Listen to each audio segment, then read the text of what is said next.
Hey, this is Vince Watson here, DJ and producer, label boss of Everysoul Audio, and you're listening to the Liverpool Connection Podcast, music and football episodes.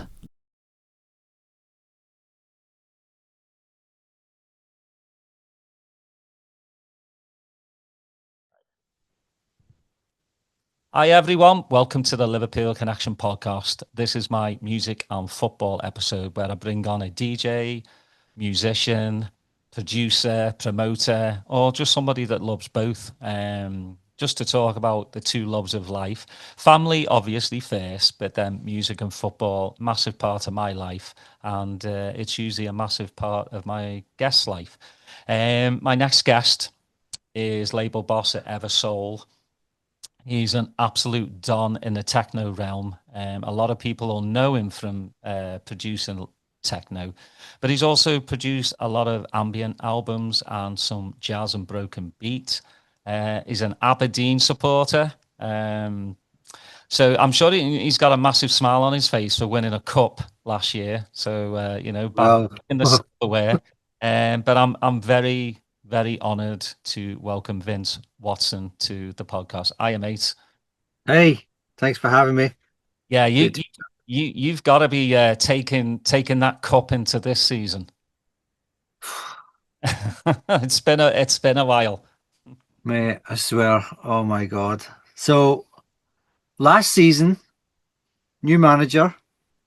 I think we was first 16 games, we won 15 and drew 1. Top of the league. Talk of a title challenge.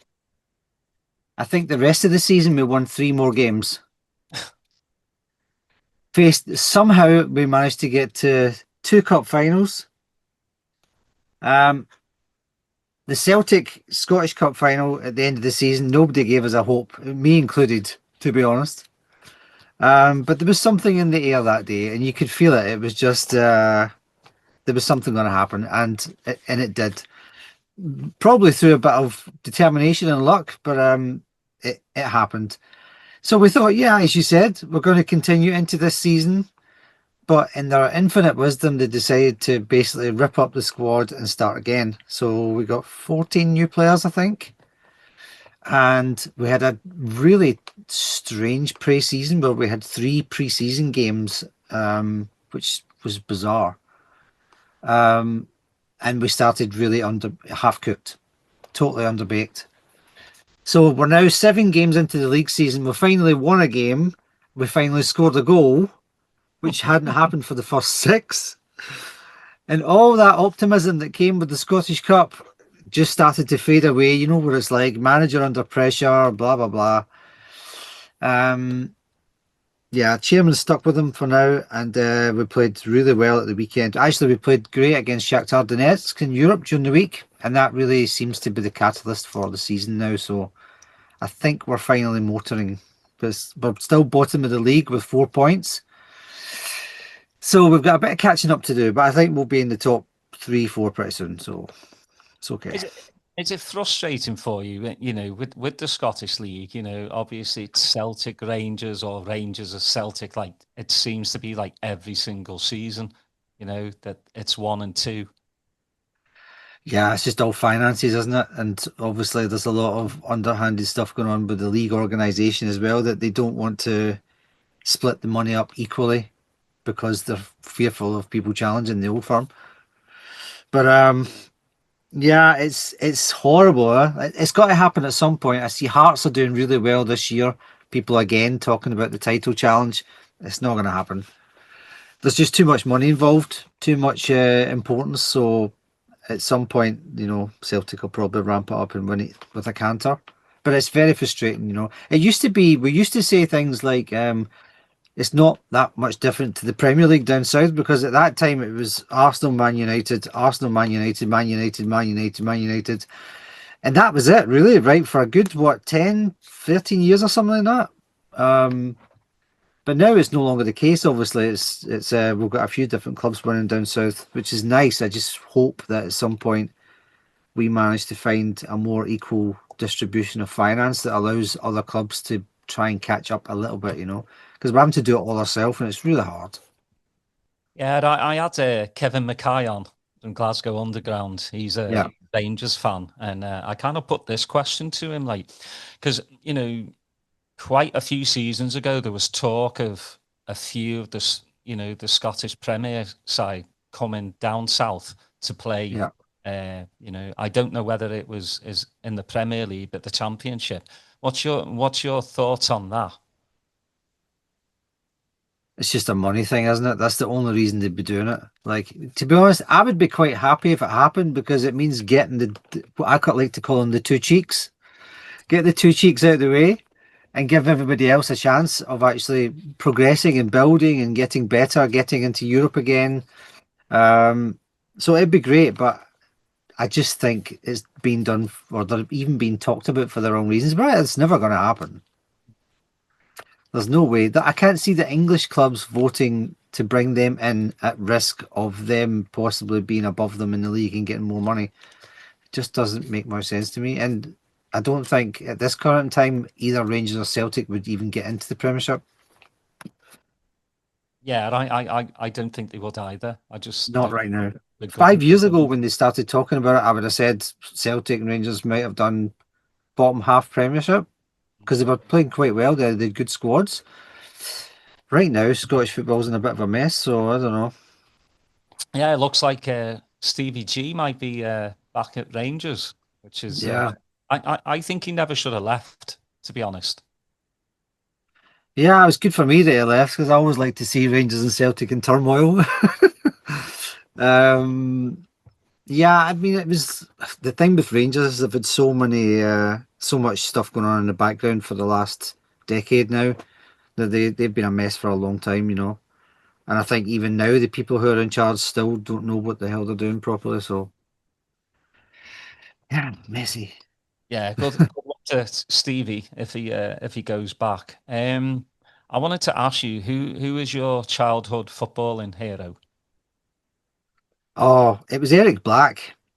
Eric Black, and I don't know why because we had some really good players in the Fergie team. Because obviously when we were winning, I was like 9, 10 years old when we were winning in Europe and stuff. Um, but for me, Eric Black, for some reason, I just loved the way he used to play with his socks right down at his ankles, and his passing was really fast, and he was like he was the youngest of the team at the time, and you could tell that he was coming with a bit of a swagger and like just a bit of a different style. So I really liked Eric Black was the first one for me.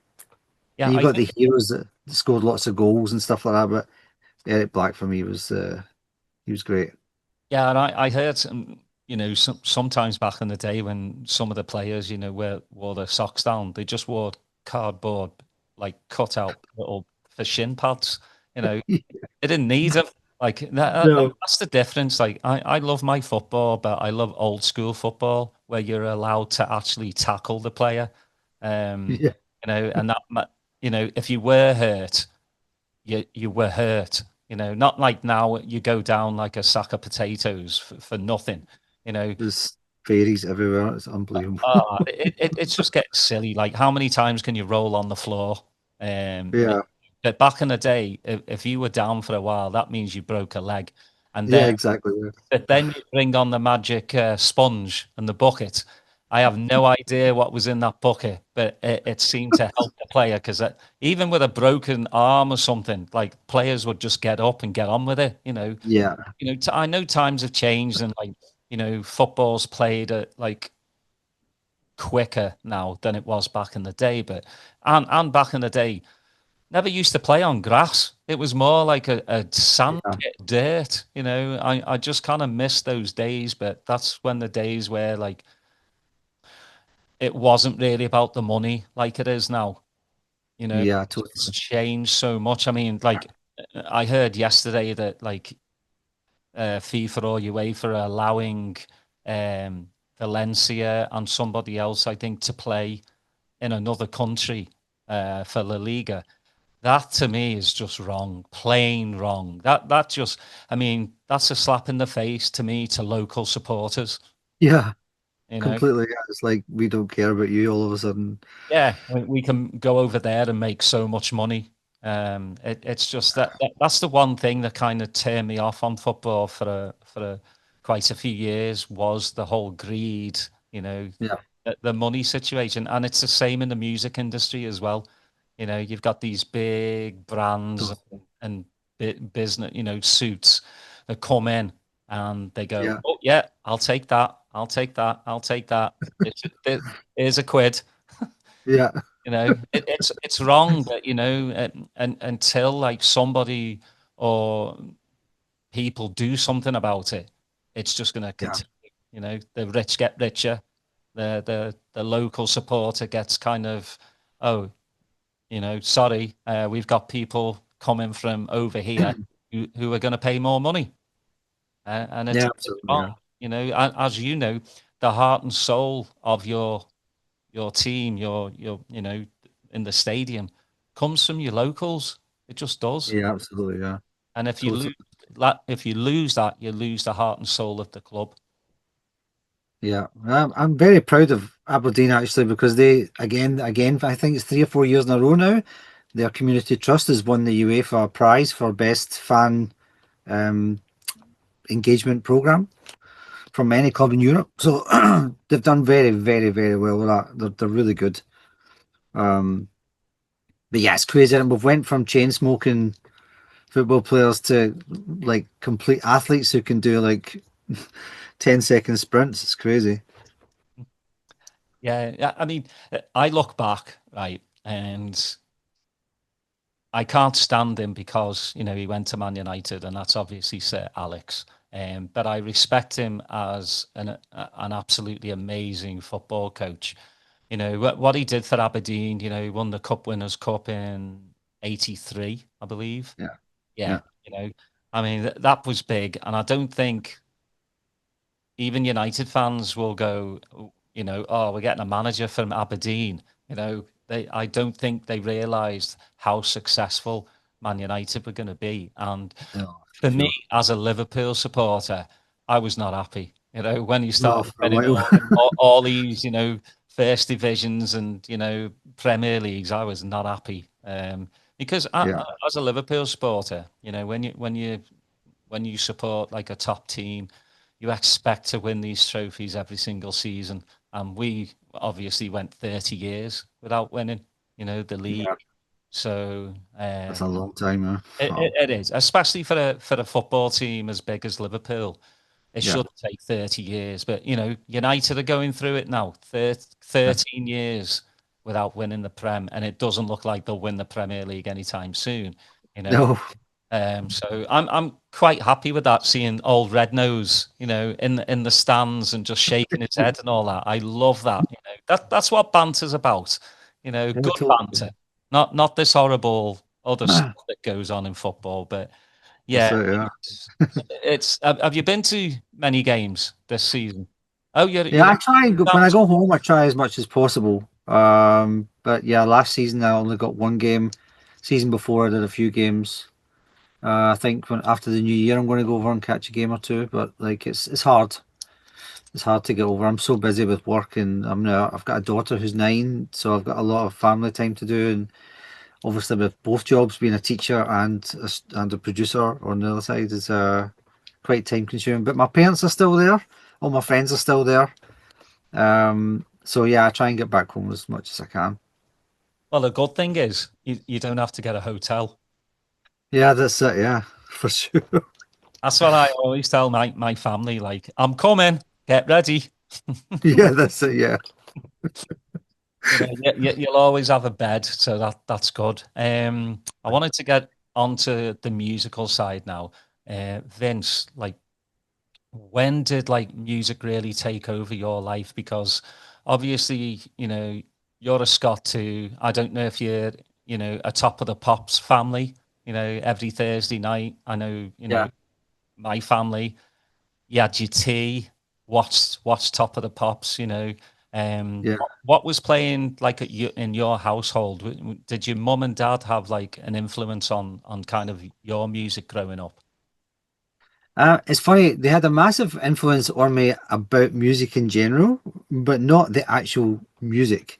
Um, my dad was a folk singer, so he was traveling all over the UK doing folk tours and stuff. And when I was 4, he used to bring me onto the stage and introduce me to the crowds and stuff. So he used to play at all these peace camps and like nuclear resistance festivals and everything. And I used to get used to being on the stage quite a lot. So by the time I was actually producing and actually starting to gig, it was quite easy for me to stand in front of people on a stage. I've got students who just cry at the thought of it even now, you know. So that was nice. And from my mum's side, she was the first person that really played music to me that I felt interested in because she used to listen to a lot of different tapes in the car. She had a little mini, and we used to drive around going different places to my grand's and stuff. And she used to have the police on. And what really caught my imagination was the chord changes and the change of root notes and the timing because Sting was really into threes instead of fours. It all came from Bach, right? But like Sting's big influence was that, and I could hear in the music that it was a little bit different. And even at a young age, I was starting to experiment. So by the time I was like 6, I think, I had a little sampler keyboard. It was like a really early little Casio thing, and it had a. In fact, have I got it here? No, I don't have it here. Um, and I used to like make fart into it, and make all these sounds in the keyboard, and then I all of a sudden realized you could change the pitch of things, and started getting really quite creative with this little sampler. And my mum and dad saw that really early, and with my dad being a musician anyway, they were going to support me to do whatever I wanted. But when they saw it was music, they were more than happy to sort of support it. Um, so I was really lucky that I had that backing. You know, I'm forever eternally grateful for it. And it really helped me a lot in the early days. So by the time I was 13, 14, I was already looking at synth magazines and trying to think of the future, you know, like having these aspirations to have all this crazy gear and never think it's going to happen. And then one day my gran took me into the music shop in Glasgow and bought me an SH-101. It was second hand. She didn't know what it was. I didn't know how to use it. I didn't even have an amplifier. I thought you could just turn it on and it would have speakers. So my dad had to go and buy a guitar amplifier and a cable and everything. And I don't know, maybe for about a year, that 101 was just me and headphones. And then I'd plug it into the amp and go, well, listen to this. And that was the start of it all. And it was that SH-101 right there, same one. I love that. Like that's the thing is just experimenting, you know. I Yeah, and spending time. Like, I mean, to this day, like Ableton drives me absolutely mental. I mean, there's some people that can get it so quickly. For me, I'm more on hardware, you know, when I can touch it, I can feel it and get a sound from it. yeah, Able, I'm just still trying to get my head around it, and then, you know, whatever I make with the hardware, trying to put it into Ableton as well. It's like I want to take Ableton and I want to throw it out the window. It's just one of those where, and I've got a few mates that are really good at, you know, Ableton, and they're just like, well, just leave it alone for a while, come back. I'm like, yeah. yeah, I do come back though, and it still pisses me off. No, so. I mean, for you, like, when did you start taking stuff like seriously? Because I know like Dave Angel gave you a big like would you it was one of your first demos, wasn't it? It was my first demo, yeah. That's insane. Yeah, I was quite surprised as well myself. The thing is, I'd been making so many tracks that. Okay, so I've got to my right here, I've got a huge tape collection that I'm currently archiving. But back in those days, I was too young to release anything, and I was just collecting tapes. Every time that we used to go to London, I used to go to Camden and buy all the cassettes and bring them up and show them to all my friends and stuff, you know. Because there was like 3 or 4 of us really that were into this kind of cutting edge music, but a lot of my school friends weren't. So, you know, I always had the weird music on tape on my Walkman and stuff. Um, but yeah, I'd say seriously getting into music kind of came in 2 phases. The first phase was when a lot of my friends were still partying. I went to college. I left school early. I got permission to leave a year early from school. and got signed in at 15 to a college to do a music tech course. And the music tech course was a 2-year program, but it was so slow and boring. It was like the first MIDI implementation course that was there, you know. And some of it was okay, some of it was a bit boring. But they sent me to the Royal Academy to do piano, and I lasted about 6 or 7 weeks before I thought, this is just not what I want to be. I don't want to be sitting reciting. I want to be creating. Persevered with it as long as I possibly could. And then I essentially just started making music with the gear that I had with a friend of mine. We had lots of gear between us, but never enough individually to do what we wanted. So we basically used to swap gear every week. You have this stuff for a week, I'll take this for a week, and trade stuff, and then just make as much tracks as we could. And I was on a mission. I think, if I remember correctly, it was like 4 or 5 days over. It was like Wednesday, Thursday, Friday, Saturday, Sunday. I just went on a crazy binge in the studio mission. You know, there's pizza boxes were piling up, there's Coke cans everywhere, but stuff was getting done. And it was the Dave Angel demo, and I think I sent him 9 or 10 tracks on cassette in the post. That's how these things. It's like, how else would you do it, right? Yeah, so I got a call from him, and he was just so excited when he heard the music. And I thought it was a wind up at first, like, but didn't really know if this was serious or not.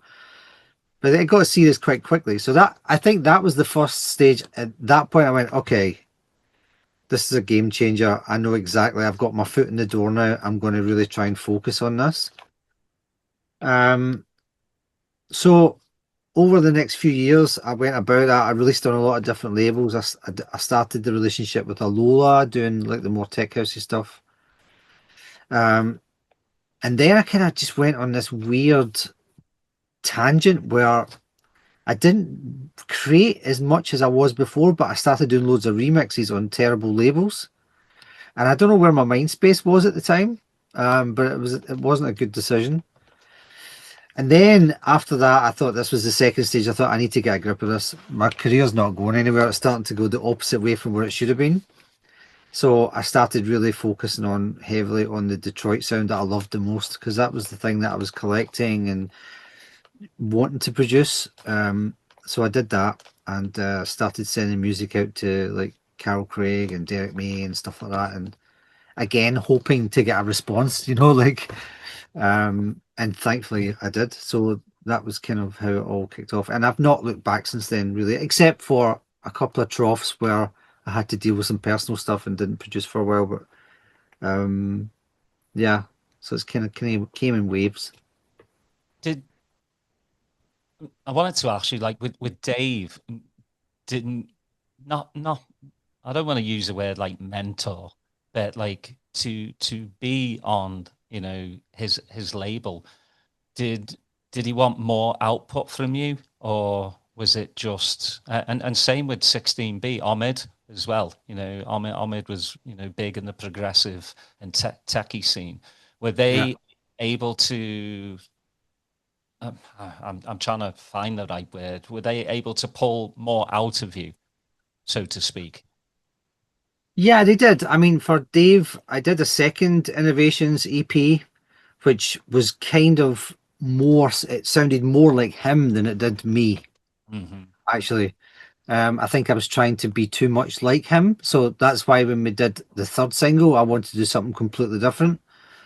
And then by that time, the label was starting to slow down a little bit and stuff. So that kind of took care of itself.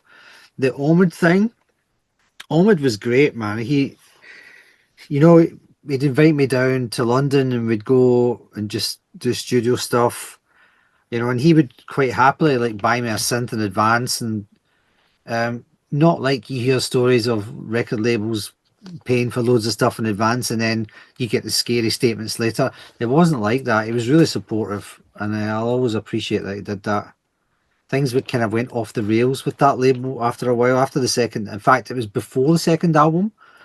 The first album was great. We had a really good relationship. We did 3 singles as well, some remixes, and then I did Moments in Time, which we licensed to Ibadan in New York, which was amazing. But that license ended up being a collection of both albums on the same disc. But then things took a turn for various reasons, which I will not go into. But like essentially, it went a bit sour just before the second album came out. So I knew that that was going to be the last project that I was going to do with them. But yeah, I mean, for me, because that techie thing was really starting to grow at the time, this was like 99, 2000. I really wanted to explore that combination of house and techno together more than I had. Instead of just making deep techno that was kind of housey groove, I really wanted to make it like the UK sound, you know, try and cross that boundary. So I was really happy to be part of that original movement of that sound.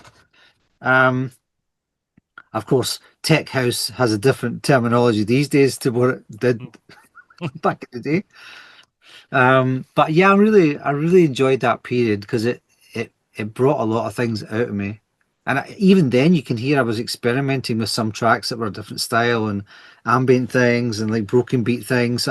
And my problem for my whole career is that I'm blessed and scarred with this versatility.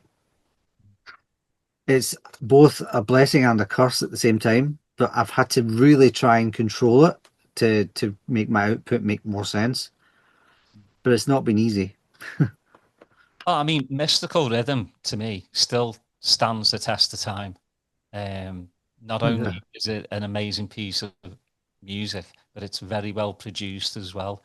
And that's, you know, I always end my podcast going, you know, because some listeners only listen to brand new music. And I'm going, go look back 20, 30 years. You will find some incredible electronic music. You know, Yeah. search it, go down that rabbit hole. You know, it's just one of those tracks that just really stands out for me. But you know, when you say like you know, it's got to be tough because you don't want to be pigeonholed, you know, in a certain like, Yeah. oh, he only plays techno, he only makes techno. But yeah, when you're able to do everything, it's got to be like, you know, I would think you've got to start the year off going, okay, I'm gonna do this project, I'm gonna get that done, then I'll, you know, is that how you plan a year out? Do you make, you know, make goals for yourself? Yeah, my God, I'm 2 years in advance with my projects. I don't know anybody else like me, and I don't know where it comes from. But like, it's ridiculous. Like, I've already finished next year's album. Actually, two albums are finished for next year. So I'm already working on the album for spring 27, which is it's ridiculous. And I'm not even talking about singles. I'm just talking about the albums. So on my wall above the camera there, I've got, let's see, 1, 2, 3, 4, 5, 6, 7, 8, 9, 10, 11, 12, 13, 14, 15, 16, 17, 18, 19, 20, 21, 22, 23 post-it notes, right? And I'm halfway along there because, yeah, some things got delayed, but I've got like 14 releases this year. But it's, of course, we're not just talking about Vince Watson. I've also got a techno project called Amorphic. So that kind of includes that as well. And there's also something new that hasn't been released yet, like a new artist name, which I've been working on for a couple of years. And I'm really excited about this. Like, this has been, it's called Freak, FREQ. Mhm. And essentially, it's been my own deep passion project for IDM electronica. So I'm making a trilogy of albums. The first two are completely done and mastered. Um, and they're called Decoherence 1, 2, 3.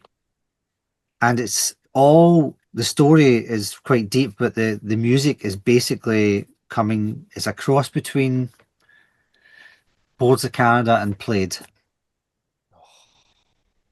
That, And that sounds good already. yeah, I think it's could be the best project I've ever done. I think it's possibly right up there at the top. I'm so it's so deeply like passionate for me, and like there's a lot of emotion in there, but like the musicality and the technicality of making it was so hard. But like it, I think people are going to be very, very happy when it comes. So I'm very excited about that. So that's going to be my third project. So that'll be Amorphic, Vince Watson, and Freak. And then of course I've got the Quart thing that I did, which is more jazzy broken beat. I am going to do a second album for that. Don't know when, but it's going to happen. Well, when you've got those releases though, like, you know, and like you said, you're already ahead and got stuff for, you know, 2027. Do you ever kind of, when you do put something out that you've already done and you don't put it out for 2 years, do you kind of go back and like listen to it again and go, "Ooh, might want to change that," or are you dead set on like, I've done this, I leave it alone, put it on the shelf, that's the release date, I'm done? You know, I never put it to pre-master until I am I'm never, it's not about it being finished. It's about whether I am comfortable with the condition that it's in, because you'll never get anything perfect. Um, but it kind of comes with experience, I think, as well. I've been doing this so long now that I know if I spend another 3 hours on this bass line, I might make it 1% better. But there has to be a point of no return with your time, right? And actually, most people don't give a shit. So I'm the one that cares the most about the stuff that I put out. So what if I'm happy with it, then that's enough for me. No, I think Yeah. that's the way it should be. And I think, you know, as a teacher, I'm sure that's what you tell the students as well, you know. And I mean, I would love to have you as a teacher as well, because you know so much and you've done different genres. You've been there, you've done that. Like for you know, I understand like there's this whole population now that they, you know, you get on YouTube, you see the likes of James Hype on a private jet, you see David Guetta, you know, drinking champagne. It's all caviar and dreams. And I think, you know, part of these young kids, they're like, I want to be like that, when they should be more like yourself, where you're in a studio, you've got your head down and you're getting stuff done. You know, do some students like that do come to you? They're like a do they want a blueprint from you? Yeah. Yeah, they all do, because they've all got no experience at all, and they really they feel grateful that they've got a teacher who's still in the scene doing things and has actually been through all that. But it's not just me. There's quite a few of our teachers or staff have the same amount of experience, which is really great for them, for the students. But my DJ class at the one of the last classes I do is about touring as a professional, and it covers a lot of things from experience, like what's it actually really like to travel to all these places on your own constantly. You go to Barcelona for the sixth, seventh time on your own, then you fly to Japan. They don't realize what it's actually like to be on your own and be sort of isolated. And on top of that, the expectation for you to be posting on social media how amazing your trip is, when actually all you want to do is just go into the hotel room and just work on music away from everyone, you know, like it's it's quite difficult to get them to understand what it's really like. But it's important that we give them that information, you know, like it's not everything is not what you see. You have to prepare yourself for hard work, keep yourself grounded, and prepare yourself so that you are, you know, able to go somewhere and actually be able to entertain yourself and keep yourself occupied. And at all times, if possible, take someone with you, because that is the difference between you actually going and having a great weekend and actually feeling that you're going to work a little bit, despite the money, despite the fact that you're playing in a good club. When you've been doing that for a long time, the repetitive nature of anything as a human being can start to grind down the enthusiasm a little bit. And then you get into dangerous territory about depression and all sorts of other things. So it's tricky, yeah. So I have to sort of elevate their expectations to the point where they need to be prepared for going touring on their own. And actually, you've got a couple of instances of students who are starting to travel around a bit, and they are doing things to actually help themselves, which is really important. So I'm glad to see. Yeah, I mean, you know, there were times where, DJs would go to every after party, the drinking and the drugs, but that it just seems like more and more DJs are taking it very seriously now, and it's Yeah, nice to see. They're eating healthy because of all the traveling. Not so much drinking. Knock their head on the drugs, because I mean, at the end of the day, I hate saying this, but it is a job. You're getting paid to perform, yeah, and play in front of people, so you have to be, a professional. absolutely. Yeah, I think some kids think they can just get by like, pressing a few buttons, waving their hands in the air and just going absolutely ape shit. And yeah. they probably won't ever get booked again. Or maybe they will, because, we live in this TikTok world of Circus. viral videos of just somebody playing a 2 minute track, and the build up is at least a minute and 50 seconds, and the rest of the track is 10 seconds. Yeah, It's just a different world we live in, Vince. yeah, But totally. we we're a part of that world, and like you said, DJs and producers are expected to keep up with their social media. um I had Neil Barnes from Left Field on, and it was just so bizarre, because he believes in what's going on in Gaza is just wrong, humanitarian, it's awful. And somebody posted on his Instagram, like, stop putting that stuff up. And Yeah, this is his Instagram, that somebody was upset. He's like, just get back to showing Left Field videos. And we had this conversation. I'm like, how can somebody tell somebody else what they should be doing on their own yeah. Instagram? If Neil feels, he needs to be in that parade, and he should be able to. I mean, do you feel as well? Do you get like messages like, you need to do this, you need to do that? It's just. I mean, I know that's the world we live in, but still, it's just like, Yeah.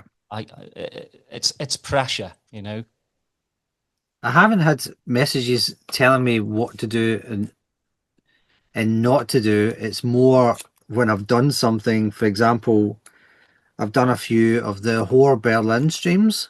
Hmm.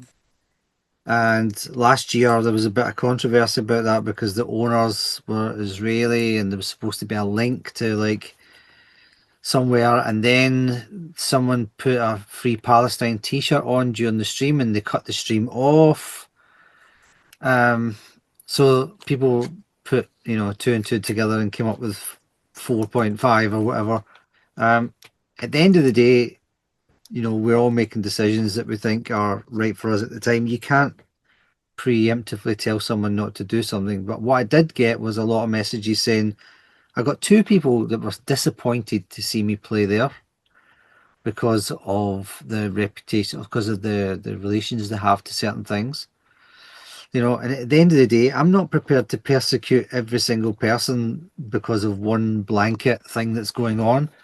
Um, I am also quite acutely aware of everything that's going on. So there's a few things in Amsterdam which I've actually said no to because of people involved. It's a minefield, man. We had actually a few weeks ago, a few weeks before the end of the school year, the KKR thing exploded. And so we did a whole thing in class with the students. I said, like, okay, you've been given this amazing opportunity to play a massive festival, massive fee. It's going to be amazing for your career. And you need this right now to break. But the festival organisers are owned by KKR. Are you going to do it? And we just went round the class, and it got into such deep philosophical debates. Um, and it was really hard. They couldn't answer it, They really couldn't answer it, what position they're being put in. That's really tough. On one hand, so the link between music and art is inextricably there forever, right? Me personally, I've never brought politics into my music because my music's more based on emotional content and making feel, a little bit better or melancholy and making them feel a little bit lost and then making them feel good. So I try and steer away from the edgy stuff when it comes to that. If I'm ever forced to make a decision based on politics rather than music, it'll be a very, very sad day. Because for me, I think the music is always comes first. Well, I mean, But I think, Vince, that's why we go to clubs as well. That's why we go to festivals, is just to kind of leave the shit behind, you know, at the door, yeah, and just for those few hours on a Friday, Saturday, Sunday, or during the week, just forget about your worries, and just dance your heart away. I think that's a big reason why I got into like the rave scene, you know, like coming from Liverpool, Thatcherism, the northwest of England was just, treated like a shithole. And, every day just you're getting your brow beaten. So yeah, going to raves was my escape. And yeah, totally. Yeah, you don't want to come out like, especially, Sunday morning, sweaty. You don't want to come out and like today be given like a political flyer. You yeah, don't exactly. want Yeah, that. You don't, what is it? No, no, I'm still on a high. Like, no, you don't yeah, want to yeah, think about that until Monday morning, when the real life happens again. That's the yeah, thing. And I think like, I mean, I'll always say this, like music for me needs to move me emotionally. It has to have heart and soul. And some of the techno that's being played right now, 160, 70, I don't understand it. It doesn't, it's just like banging my head against the wall. I just yeah, and to me it's a bit like kiddie techno. Um, you yeah, know, totally. Yeah. I don't get it, but again, I'm not going to be that old man on a rocking chair going get off my lawn. I'm going to go. The kids like it, so that's for them. For me, that's why I really wanted you on as well, because I only bring on people that are a big part of my musical landscape. Like, I've Mm, nice. bought your music, I've listened to your DJ sets. Like I've always say this, I can't bring on somebody that doesn't have an attachment to me, musically, because then Mm, what would I talk about with them? It would just yeah, seem, I appreciate that. Yeah. so.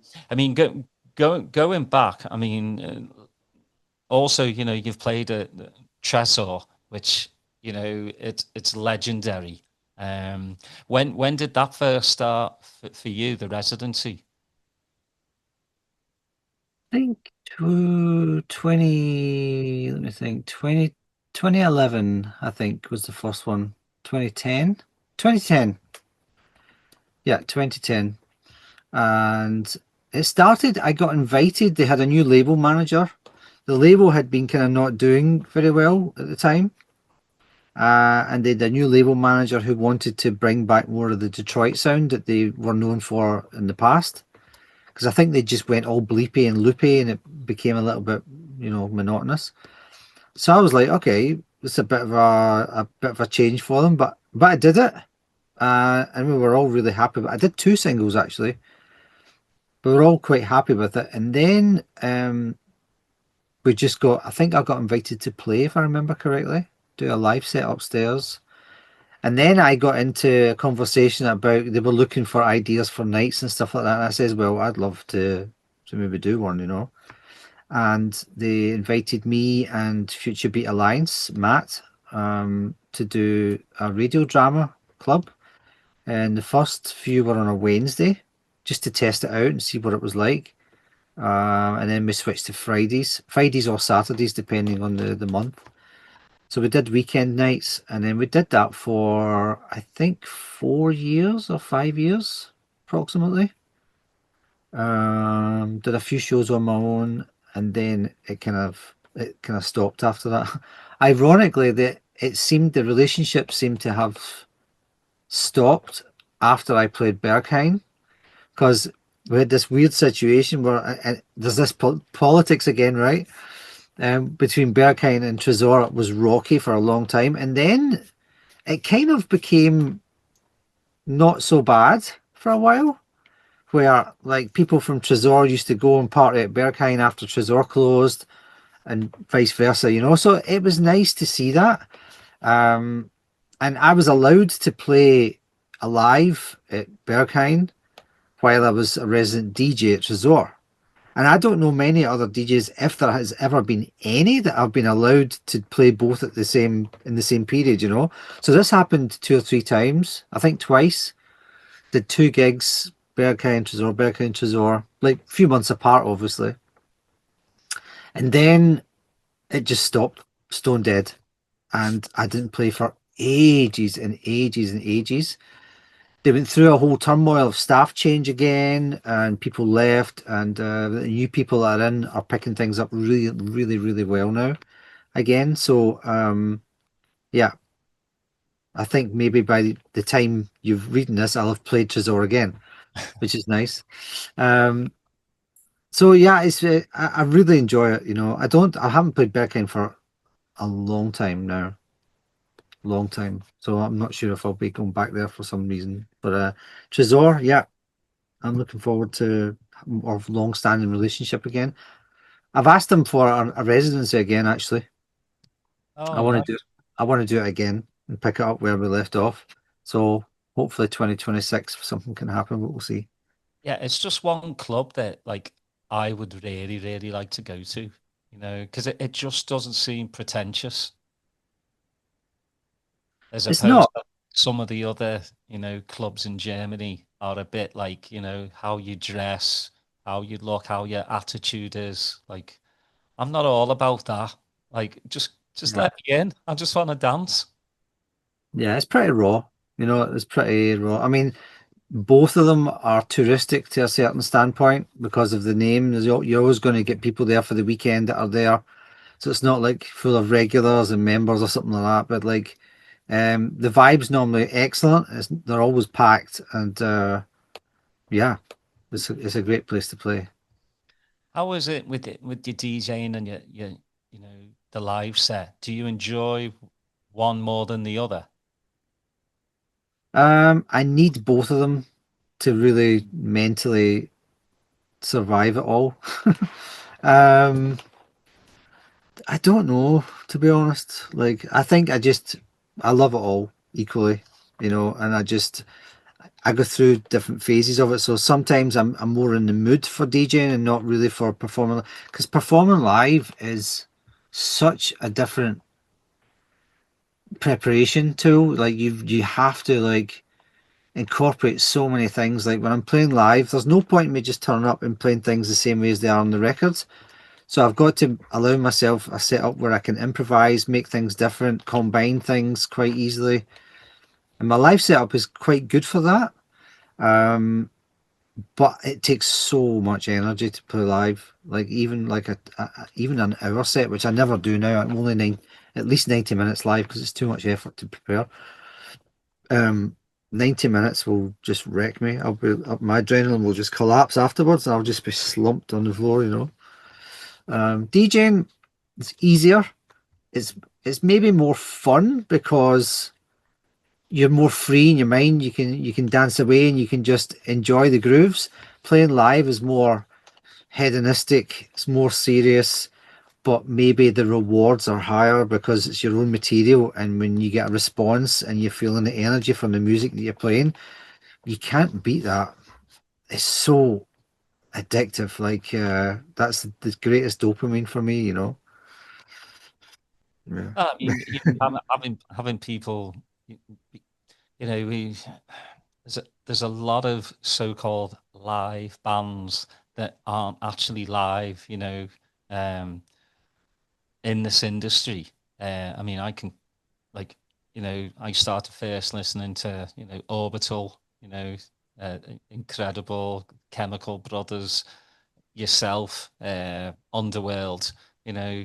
to watch an artist get their head down, behind all the equipment, and just you see them, going for it. But that's Mm. exactly what you said. I don't want to go to a show and go, wow, that sounds exactly like the album that he just put out. What would Yeah, be the point? I mean, isn't playing live supposed to be spontaneous? Like if yeah, totally, yeah. find a loop, or a synth line that you want to use, an acid line, like that's the whole thing. I know you have presets, but it's got to be you feed off the crowd. I think, when you DJ and you Yeah. play somebody else's music, you know the crowd obviously enjoys it, but when you play your own stuff, you look up and you just see the smiles on people's faces. That has to be the best feeling in the world. Yeah, it's great. It's at the next level. Yeah, it's so exhilarating that you want more of it, but doing a lot of it is really hard. Yeah. What is your live setup? So I have been using the Akai Force as the main hub. No, I don't have a laptop on stage, so I have the Akai Force, and it can import Ableton projects, but I don't. It's kind of flaky, so I've never really done it. I just build everything in the machine itself. So I have a foundation of stems which I use. For example, I have shaker loops, some bassline loops for all my tracks for that artist. So if it's an Amorphic set or a Vince Watson set, it'll be separate stems, obviously. Um, so that will be triggering out. I've got two Novation XL controllers. One is for plugins that are inside the Force. So I have like 5 or 6 different synth plugins that I use for like bass lines and stuff like that. Pads, or if it's Vince Watson, I've got like a piano plugin that I use to play keys with. And then on the right hand side, the controller is for controlling the stems and the effects. Then all the drums, all the main beef of the drums comes from the drum machine. I've got a custom TRAS here, which I use for my live sets, and that's essentially I do all the drums live, except for shakers and stuff, because the reason I don't do the shakers and the little tiny hats and that's the groove. The groove needs to be consistent, and I don't have time to program these grooves in between tracks and then leave them there. So I have the groove in the background, just very light, and then I do the big, heavy, more club drums on top of that live. Then I have two synthesizers. I have a Roland SH4D, which is you can't see it's over there somewhere. And the SH01A. I do that for arpeggios, and the SH4D is for like all my FM sounds and bass lines and kind of stabs and stuff like that. And on top of all that, if it's also I use the Eventide H9 pedal as well. But on top of all that, if it's a Vince Watson set, I'll also have a keyboard so that I can play keys and strings and stuff like that on top. So for a one-man band, it's enough. It's enough. And I have to say though, the Vince Watson performance side of things is more the live aspect of it is more me playing the keys and building up the strings and the piano sounds and the solos and stuff like that, and then the drums. The tracks are kind of laid out the way that they would be on release, but I kind of sequence them differently so that the things happen in different times, and there's different MIDI parts, so the bass lines are from different sounds, so they sound different. The Amorphic side is much more dynamic and raw, so like you won't really hear the tracks that are released. It's more a combination of things from every track playing at the same time, and I'll just randomize, cue it on the headphones, and then play it if I think it sounds good. So it's much more raw, whereas the Vince Watson one is much more playing. So I think both of them are as live as I can possibly be for one person. Well, it seems like you love playing 909 Festival. From all the YouTube videos I've seen, you know, I've never been there, but it just looks like it's a cool community event. It is, yeah. So I've been the resident since the very first one, thankfully. Yeah, and it's funny because they grew really fast. They went from just one stage, and it was called, I think it was called R909 Festival or something. It wasn't just 909 Festival. Um, and then the second year they had two rooms, and it was called 909 Festival, and this two stages. And the second stage has been the stage that I've been on since then, and I'm really happy about that because the main stage is more for the big headliner acts or the more mainstream sort of sound acts, you know. The second stage is where the cool cats are, and where the more underground music are, and it's much more intimate. I think it holds like maybe 15 to 2,000 people in that space when it gets quite wide. And that's enough to have a really good party. It really is. So I love playing that stage. Yeah, it's cool. Yeah, it just seems like it. Like, I don't go out as much, anymore. Again, I'm in my 50s, so I've got four girls, so they take up most of my time. So I live my life through YouTube. So Oh, I good. watch all You're these, not hard. and you can tell it. It just looks like it's ran really well, the festival, and again, for the right reasons. Um, I get, you see so much again today where festivals, so many different brands involved. Yeah. I hate that word. I really do. Brands in Branding. electronic music. It's like, come on, how have we got there? You know, how have Yeah. we got there where it's just, again, it's a money making thing, and it's the world we live in, Is Um, that, yeah. before we go, obviously I want to talk about Deep in the Bleep on coming out on Carl Cox's Mm, awesome Soundwave label. Obviously, Carl, what he's done for the scene and still doing for the scene. To come out on his label. Is it again when you make an album, do you think of specific labels that you're like, okay, I think this will suit this label? never. I would Good. never do. See, I love that. And you're kind of like, because I heard Lauren Garnier kind of say the same thing in an interview. He goes, don't start making music for a particular label. Why would you? Yeah. Make it for yourself. Yeah, the art is too fundamental. Like art first, where it can fit in later is it's weird. Actually, this album is 3 years in the making.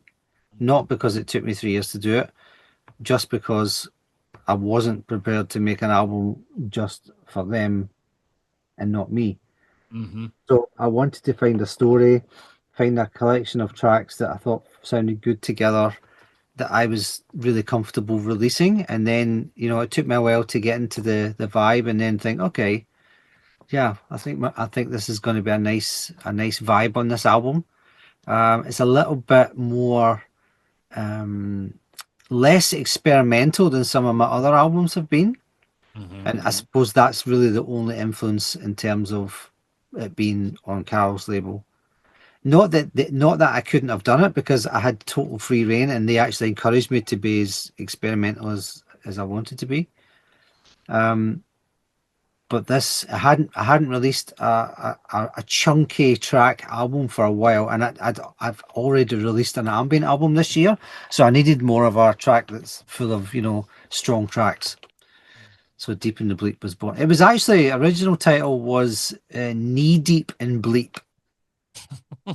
But it was too many E's, so I just reduced it. Well, Yeah.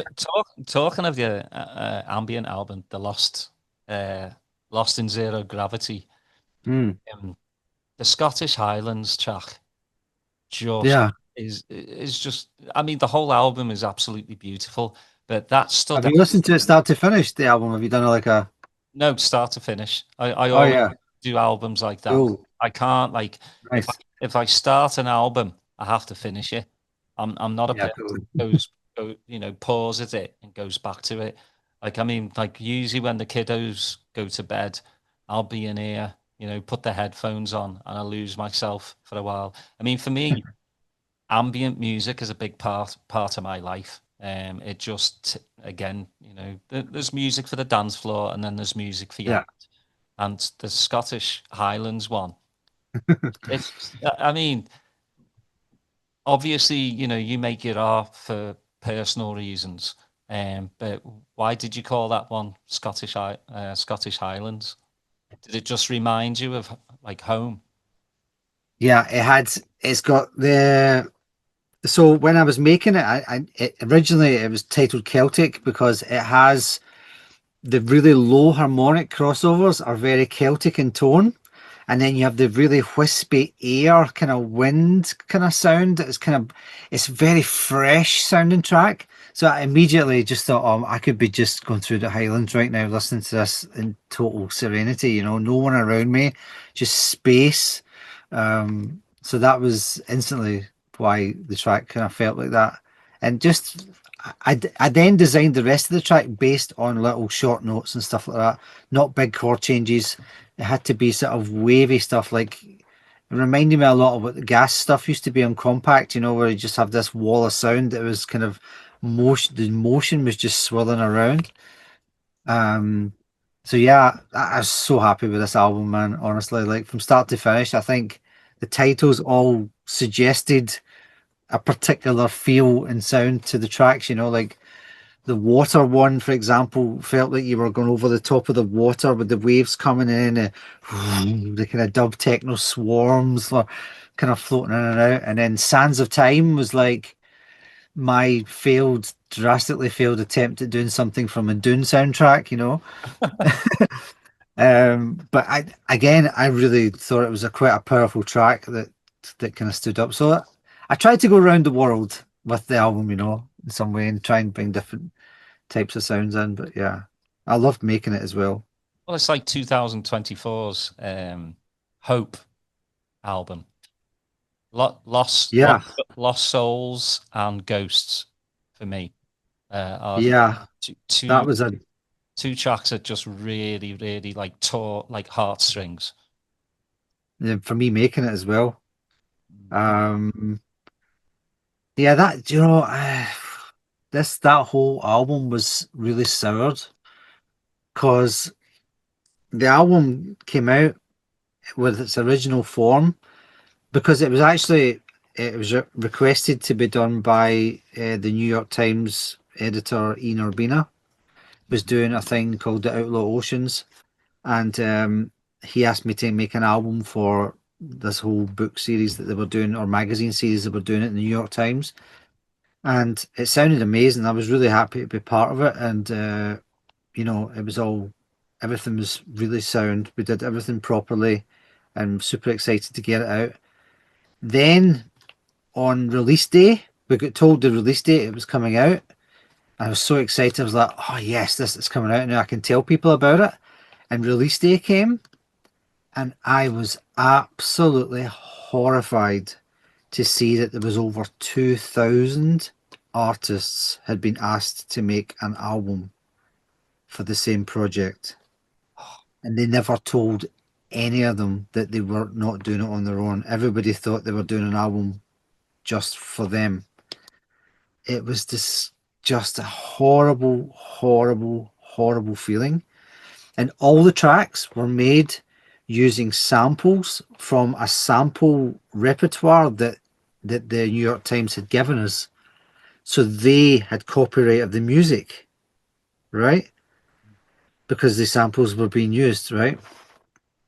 So after long, I think Ben Jordan did a big video about it as well on YouTube about the controversy.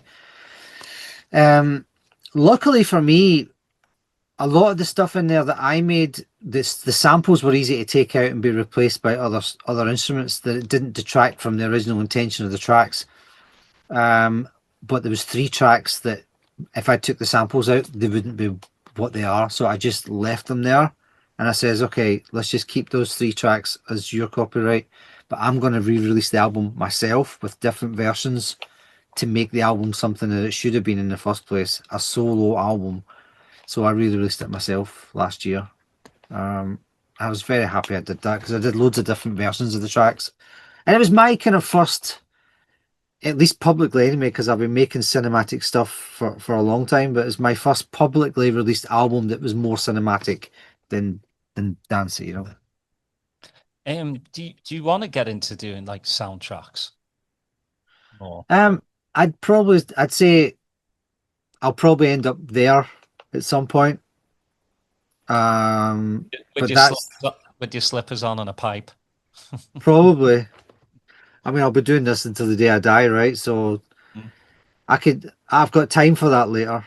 I'm not in a hurry to get into that because I've got too many things to do now in terms of music, like releasing solo albums and concept projects. And yeah, I'm even like the thing I'm working on for 27 is DNA 2. Um, this sounds so good, man. I'm just so eager to get all this music out to people, you know. So soundtrack stuff will come later. I'm not in a hurry for it. But yeah, I I, will go down. I love how still excited you are after 30 plus years, Oh man. in electronic music. It's great to see, because I know sometimes like artists like hit a roadblock and, they can't get over that wall just like a marathon runner. But Yeah.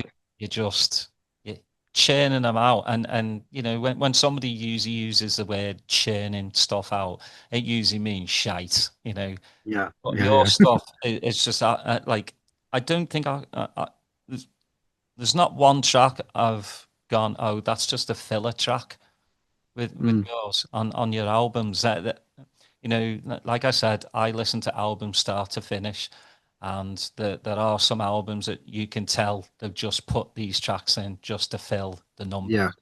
With Yeah. you, Totally.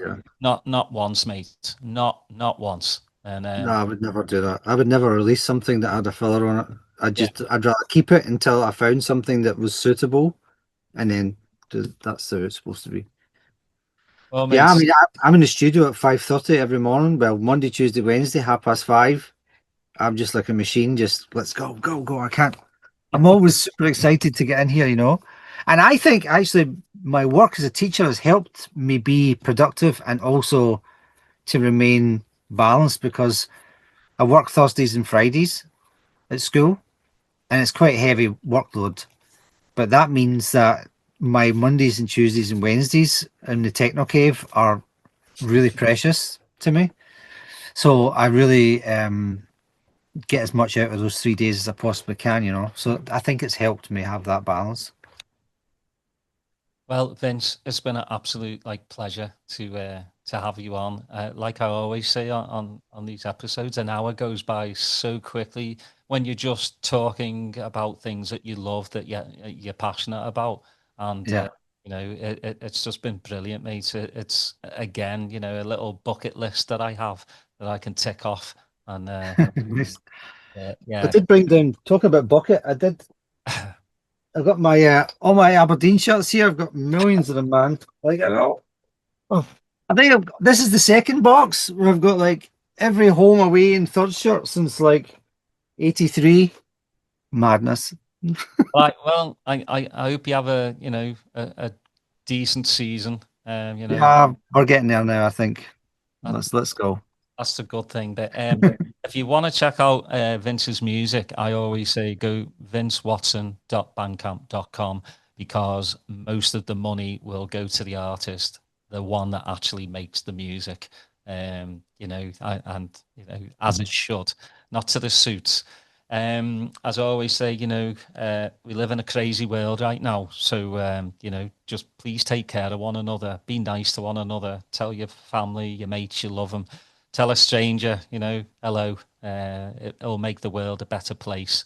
And as we, always search out new music, but search out older music, you will find so many gems. If you just go down the rabbit hole, take an hour, of your Yeah. week just to search out music, and you will find these incredible artists that aren't on Beatport Top 100, aren't on, Spotify Top 100. Search it out. But until next time, stay safe, and we'll see you later. Thank you.